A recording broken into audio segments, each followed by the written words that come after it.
Do you feel lost? Do you feel like, you should be doing something different? Life's just not going the way you want. Maybe you're just unhappy, depressed. Who knows? Well, today you're in luck. We're going to talk about how to find your path in life. This is the Existential Stoic podcast.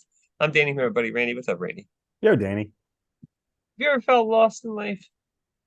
Dude, more than once. It's kind of a recurring theme. Uh yeah, it's difficult to find your way. But I think the older I get, the more experience I get, the closer I get to kind of figuring out what the right path is. Yeah, I can't tell if I'm either if I'm getting closer to figuring out what the right path is, or I'm just getting to the point where I'm just like, this is it. Or just getting better at figuring out what the wrong path is. Yeah, yeah. I'm comfortable here. This is good. No, yeah, it is funny, isn't it? It's really hard though. It is really hard. Like I feel like, like I don't know, like I feel like sometimes like you get lucky where you know, it almost feels like you don't make a decision and you just fall into something and it's like the right thing and that's great. Other times like, you have that thing and you don't listen to yourself and you miss it. And so like then you wander in these other ways. I feel like that's kind of happened in some sense to me where like, you know, technology I probably should have gotten into earlier, but like I mean I didn't I also like philosophy a lot, so it wasn't like a bad thing, but like, you kind of figure these things out later and it's like you feel like you kind of lost time maybe or like, whatever, but at least you're on the right path now, or at least you're heading in the right direction now. Yeah. So it is I, tough. Yeah. I remember when I was younger, I used to get super jealous of these kids who knew what they wanted to do very young and were good at it. Like I remember when Yeah. I was in early elementary, middle, maybe even high school, there were a few kids. One was an artist and he was incredible at it and he knew that's what he wanted to do. Another was a mountain biker, incredible at it. He knew that's what he wanted to do. And I would just get so ridiculously jealous of people because I was completely lost. I had no freaking idea what I wanted to do on earth. And this was, I felt like this was just rubbing it in my face. Like, how could you Yeah. possibly know what Wait. you want to do right now? It's Well, the not worst fair. is too, it's like, yeah, and they know at such a young age, they can focus all their energy on getting good at it and developing those skills. And like, I felt the same way. Like, I had a lot of interests, but I had none that were like standout. Like, that I was like, that's definitely what I'm going to do. And like, and these kids have all this time to develop and get just great at something. It's like, yeah, you feel jealous. Sometimes I feel like it's like too, like, they get lucky too. It's like, like the artist who like probably was already talented in it, had like a natural gift. So it's like you're cultivating that. So it's like easy in a sense. I don't want to say it's easy to do, but like, there is that like it's easier to find your way when you have something like that. I think sometimes like it feels natural to do it. So why not? Yeah. Yeah, Well, it's a I tough one. remember reading somewhere that the more that you do something, the better you get at it. So, and the better you are at something, the more you like it. So it's a crazy connection in that if you just do something more, you'll get better at it. And then because you're getting better at it, you'll like it more. So if you're doing something that you're stuck in that you don't like, just do more of it and you'll eventually like it better. Well, I think too that makes sense, right? Because it's like the better you get at it, the more you can help people. The faster you are doing the mundane parts that we all hate. I mean, every job's got mundane stuff that nobody likes to do, but the better you get at, the faster you get at doing those things. Like I know, for instance, like teaching, like one of the things I always kind of like didn't like about it was like grading. Like I love commenting, I love like helping students develop, but I just find grading's like annoying. It's like a task you have to do, right? But like the more I did it, the faster I got it, the more I could recognize, what was good stuff and what wasn't. And it just gets easier. It gets easier to do and it's less time consuming. So you get through that stuff faster Yeah. Yeah, I and had the back to what same you like. Yeah. experience working as a vet because I hated the job, but I knew I looked at the stuff that I was naturally gifted at, and I'd always worked with my hands. I was a bicycle mechanic and stuff like that. And so surgery I was naturally gifted at. So I just worked on developing that. I went and I worked at spay neuter clinics, got a whole bunch of experience doing that. And in the morning we would do like 40 or 50 spays and neuters. So I got to be really, Whew. really fast at surgery. So then when I was working the regular job, I would do more surgery in a day than most other doctors would do in a week. And so that gave me, even though I didn't like the job, that gave me like a feeling of goodness inside that here I'm actually good at something. I'm skilled at something. This feels good. Yeah. None of those animals are having any babies anytime soon. It's Cats and crazy. dogs will be a thing of the past. 40, 40 in 4 hours. Bam. Yeah. It's done. But so another thing that I've That's noticed funny. is remember when we talked about the explore exploit paradox, how it's kind of a balance in life. So you have to explore stuff to find out what you like. And then once you find what you like, you have to exploit it to get the benefit from it. But if you go Yeah. too far on either side, you miss out, because if you explore too much, you never really get to the real benefit of doing stuff you love. And if you exploit too much, the stuff that you love loses its luster. And so I've noticed that a lot over the past few years, that like by my nature, I'm more of an exploit type of person. Like I know what I like, and I'm very comfortable just sticking with that and not even looking at anything else. So over the past few years, one thing I do is when I'm given opportunities to explore new stuff, I push myself to do that. And then every once in a while, I'll find a hidden gem that I wouldn't have found had I not have done that. That's a good point too. Yeah, because I think, some of us are more inclined to do one or the other. And like, the exploration side too, you can like I tend to be inclined to that. And then you can waste all this time, like not a waste of time, but you can not let yourself get really good at anything because you end up doing a lot of things like okay, or like, dipping your feet into them, but you're not really getting to that expert level, which needs time. Like you just aren't going to get there quickly, right? And it's like, so you do have to kind of know what you like and what you tend towards so that you can, like Aristotle said, right? You got to find that mean, and the mean's going to be between those two extremes of, doing it all the time or not at all. So you got to kind of balance it, right? And find Mm, that balance. yeah. Yeah. I think too, you gotta like, I know I mentioned this before, but I really like that point Martha Beck made. Like, I think you gotta listen to yourself too, because I think that is one of the hard things. Like, I know I've missed it in the past, like miss what my body was telling me essentially, because like, being tired, going to this job every day and you're just exhausted, or like dealing with certain people, you're just exhausted, and you realize like you're just not happy doing it, and you need to make a change, but you're not listening to what your body's trying to tell you. Like, don't go there. It's trying to do everything to make you not want to go. It's like, so clearly there's a message there. You just gotta listen. Yeah. Yeah, it's crazy because I say that I was stuck in that thing for a long time working as a veterinarian. I had no other choice. I mean, I could have had another job, but none of them paid as much as a veterinarian, and I had a lot of student debt to pay down. So, And you already had the training, so it's like you might as well use it at that point, right? Like, right. Yeah, but I totally get the feeling that a lot of people may have where they think they're trapped. But even so, like yeah. even small wins, this is something cool. I remember I told you about this because it blew my mind, and still, every time I think about it, it blows my mind. That if you do something every day for 5 minutes, you get more of a benefit than if you do it one time a week for 3 hours. So, like that blew my Yeah, which is mind. That nothing. means that five minutes a day, 7 days a week. That's 35 minutes a week. If you do that, you get more of a benefit than if you do something for 3 hours. So, Was it like, like let's say, 1/6 of the yeah, actual time? Yeah, that's yeah, crazy. crazy. So, if you are stuck in something, just take 5 minutes a day. Like that's better than doing something 3 hours a week. And 5 minutes a day to your betterment, whether it be journaling, whether it be meditating, whether it be working out, or just sitting by yourself, listening to yourself, being like, how do I get myself out of this predicament? Like whatever Hey, it may you know be. what's funny? Yeah, Yeah. you can't knock that. Sometimes just sitting down and just being like, what the F am I doing? Like that can actually be very helpful. It doesn't like change anything the first time. Usually it takes a while, but it is actually very helpful just to let yourself also like feel that you're miserable doing what you're doing. Like it's very motivating. Yeah. Yeah. Oftentimes we know the answers if we give ourselves enough space. Yeah, we usually And do. When we ask a question, we usually know what the answer is, right? Because we're asking the question. So we usually have an idea of what we're looking for. yeah.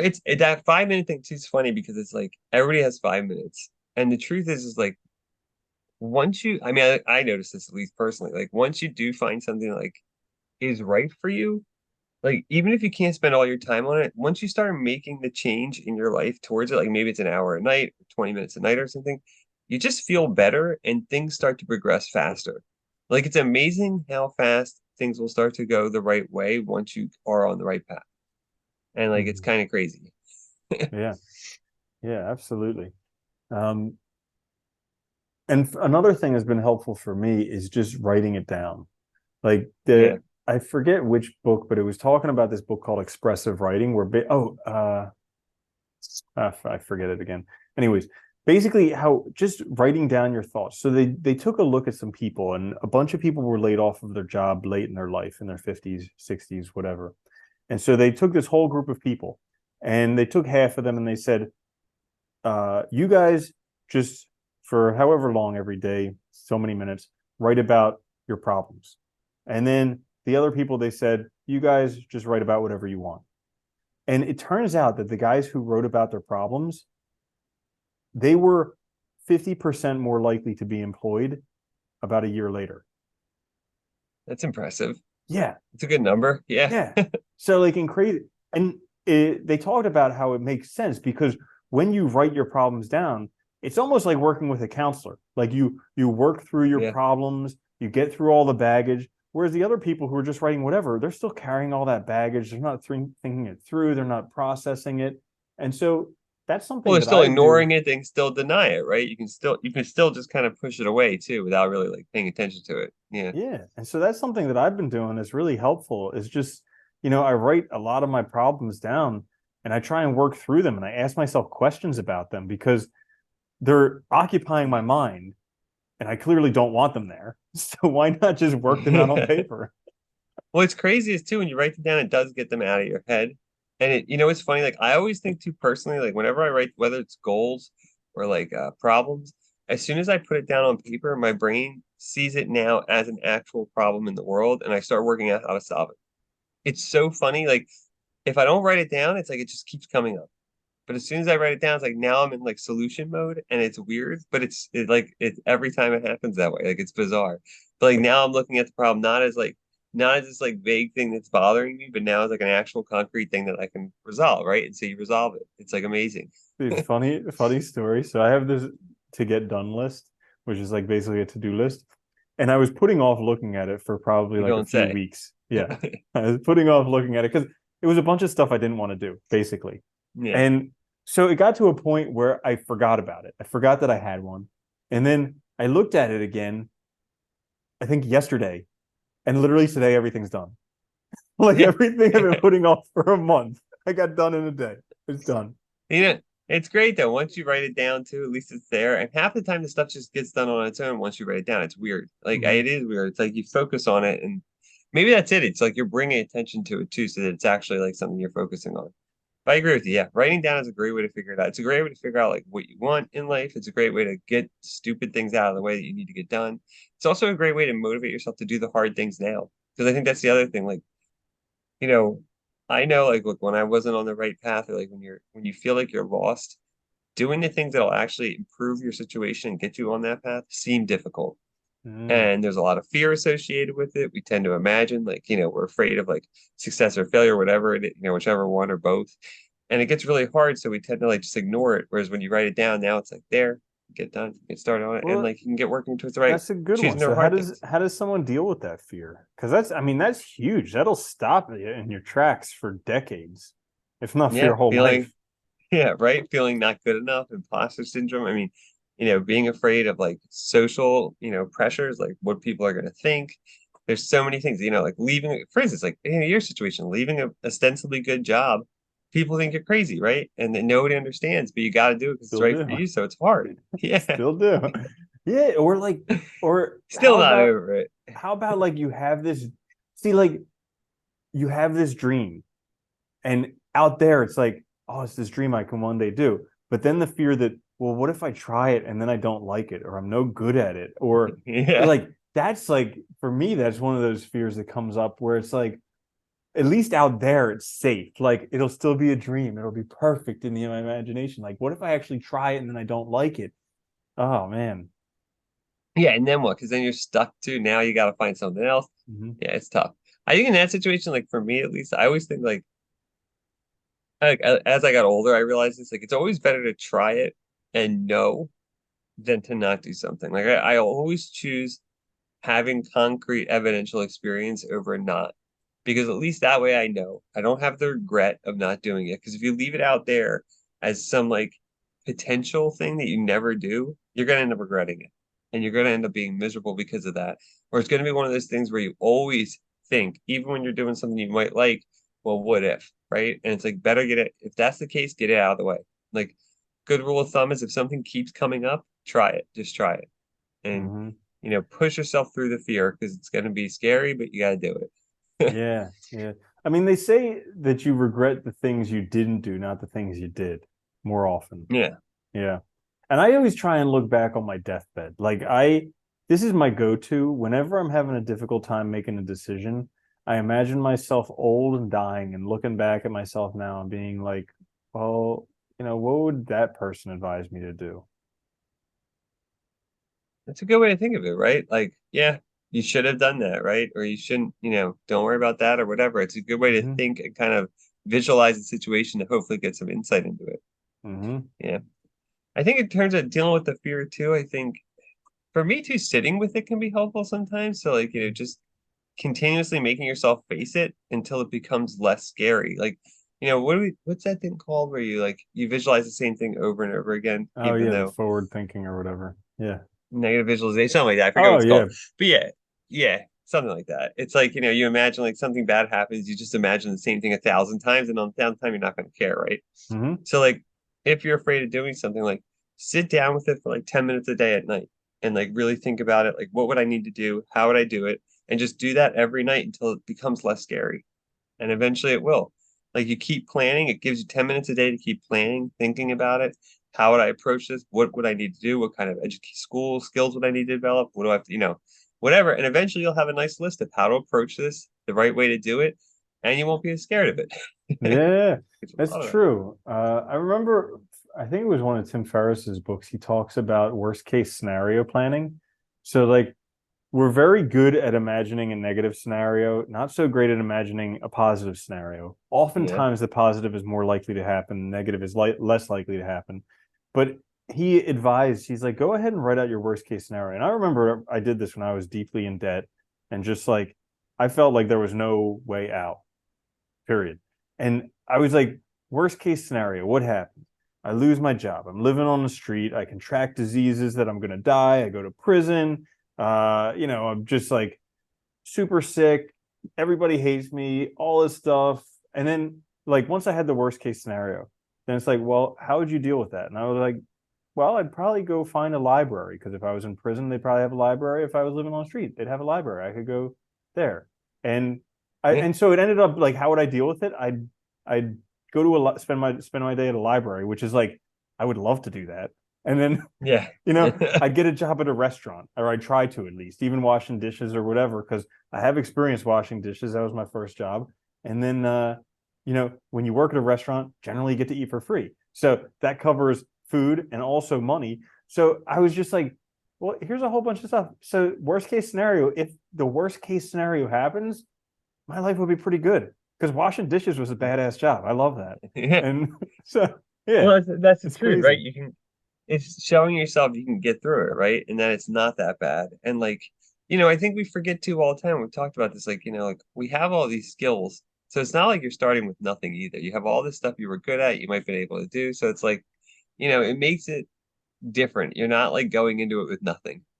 You have all the knowledge you have. So it's like you can still do something and leverage that against, the situation to make it better. Mhm. Yeah. Yeah. To So go in there.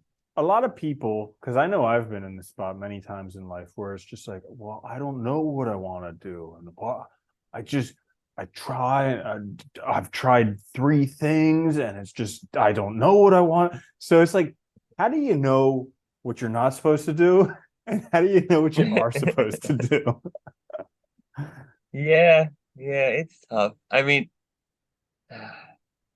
it is a hard. I think sometimes you just have to do things to try them and to see. Like, I'll be honest. Like, there's still things in my life that I do. Like, I mean, I think hobbies are great because they give you a way to explore and on less pressure. Just to do things maybe that you love, maybe that like you don't for whatever reason you wouldn't want to like turn into a money making scheme because that changes it. And makes it Hmm. different. And if it's just something you love, you just want to do it. Um, it's also a good way to just keep things on the back burner too that you might want to like leverage later. Like I still like I talked about photography before. It's still something I think about that I might want to do like for money, and I keep thinking about it. So it's like something I probably will try eventually. But it's like as a hobby, I get to develop those skills. I get to keep working on it, and it's there if when and if I'm ready to do it. So it's like it's prepped. You know what I mean? Like you're not like going in like it's not like I'm just going to turn to it now with no skills or anything yet. I have to learn everything. I have it. So I Yeah. think that's a helpful way to do it. Hobbies can be very beneficial there. Yeah. Mm. But knowing's hard. Knowing the path is difficult, I think. Yeah. Well, so like I think you just have to try a whole bunch of stuff. Like Yeah. there's no way around it. You have to try a whole bunch of stuff. Because if you don't, you don't really have a frame of reference. You may if you try three things, it's like, man, maybe I like one a little bit more, or maybe they're all the same. But like if Yeah. you try 50 different things, there's definitely going to be clear winners and clear losers. And so also having some patience. Like I remember Gary Vaynerchuk, he was talking with some people about having patience. And he's like, the reason I'm patient is because I realize I've got my whole life to figure it out. Like I've got my whole life to do this. And I think I know, okay, I'll speak personally. I know personally lacking patience is something that I've been gifted with. Yeah. And so Yeah. and so but like recognizing that, hey, I got my whole life to figure this out. And spoiler alert, your best years are 40 to 60. It's not your Boom. 20s, it's not your teens. It's 40 to 60, the most productive years of anyone's life. If you don't believe me, go read Think and Grow Rich. And yeah, and that's like when most people actually contribute the most to society, enjoy their lives the most, have the best lives. So if you're under 40, just sit back, try some stuff. If you're in the 40 to 60 Yeah. range, reflect on your life so far and figure out. Because I think like when there's stuff that you're supposed to do, it's a clear yes. So I know I've noticed in my decision making when when I'm not when I'm supposed to do something, it's a clear yes. Oftentimes I have trouble making decisions when there's no clear yes. And so what Yeah. I've been trying to repeat to myself is that if it's not a clear yes, then it's a no. Well, that's a good way to look at it. Yeah. And Because like that kind of gives like let that yeah. gives me more Yeah. room for when I do get to the yeses. Because otherwise I'll just overcommit. Well, no, I think you're right though too. You gotta like, but it's hard because you do have to take advantage of opportunities when they come, especially like when you don't, when you have no idea what you want to do, you just kind of have to do everything because you Mhm. don't know what thing you're gonna love or what thing's gonna be right for you. And like we were talking earlier, you'd mentioned before we started recording, you'd listened to Matthew McConaughey's book and we were joking about it, like his autobiography. But like Yeah. he's a good example though of someone who got very lucky and kind of fell into something early on that worked out really well for him. And like, had he not taken that opportunity, though, who knows? Like, he might not have become the star that he is, or he might not have had that path. And it's like, I think that is a good, there is a good lesson there, which is like, if you don't try these things, you'll never know if it's really right for you. If you just think about it, like, you'll never know if that's the path I should be on. And once you're on the right path, like, it does feel like the certainty is clear. And I think that's like if you're really uncertain, that's the thing you gotta look for is where do I feel certain? Where do I feel like I'm on solid ground and it's the right direction? And sometimes it takes, in our own experience, 40 years to get there. And even then, you might still be kind of unclear, but you just keep going and like, it gets more certain as you go. Yeah. It's like I think that in life, the older I've gotten, the better I've gotten upon finding my path. Because I know for a fact when I was younger, I was influenced a lot by peers, by society, by parents, stuff like that. And then so like in high school, totally influenced by peers. Then Oh yeah. college, early adult life influenced by parents and societal norms. And then once I had gotten all of that stuff, like we talked in our last episode about hitting rock bottom, like once Yeah. I had gotten all of that stuff and had the perfect life that everybody said I was supposed to have and was absolutely miserable, the feeling the worst in my life, that's when I hit bottom. And that's when I was like, okay, Yeah. time to do stuff for me. Yeah. And that's when you start, at least you took that initiative and did it though, right? Because now you're doing what's right for you and that's way better. Mm-hmm. I think that's the hard part though, is like, because I had that feeling, you get to a point you're in your 30s or something and you're doing something, you're unhappy, and it's like, well, do I have time? Can I really? And it's like, yeah, you can. You have plenty of time. You can totally do it. You just got to start now. Once you realize it, start changing things. It doesn't have Mm-hmm. to be dramatic. You don't have to quit your job and do it. Just get rid of everything. You can start with small changes of like learning something new, trying things out, finding that new direction to go into it, and then putting your all into it. Bingo. There was a great story in that book Green Lights about Matthew McConaughey, where one of his coaches was talking about he's never been afraid to turn a page on the book of his life. Like no matter what you've done in your life up to now, that was the previous chapter. You can always turn the page, start a new chapter. And it's just like he did Yeah. drop some knowledge bombs in that book. I mean, half of the book I was green with envy and just wanted to stop listening. And then the other half I was just like, wow, this is insightful.